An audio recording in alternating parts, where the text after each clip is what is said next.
Շնորհավորում եմ ձեզ Հայաստանի Հանրապետությունում Լիբանանի դեսպաննշանակների կապակցությամբ։ Հույս եմ, որ ձեր պաշտոնավարման ընթացքում Հայաստանի և Լիբանանի հարաբերությունների ավելի կզարգանան, շնորհիվ նաև ձեր նախաձեռնություններից։ Շնորհավորում եմ։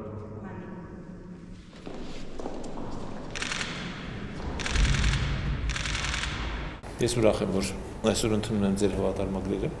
եւ վստահ եմ իրականում նաև, որ դուք նոր շունչ կհաղորդեք մեր հարաբերություններին։ Յուրահատուկ է մեր հարաբերությունները,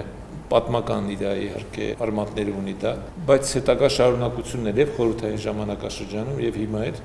դրանք յուրահատուկ են։ Մեր կապերը երբևիցե չի կտրվել, ընդհակառակը ամեն ինչ արվել է, որ Լիբանան-Հայաստան հարաբերությունների յուրահատկությունը շարունակական լինի։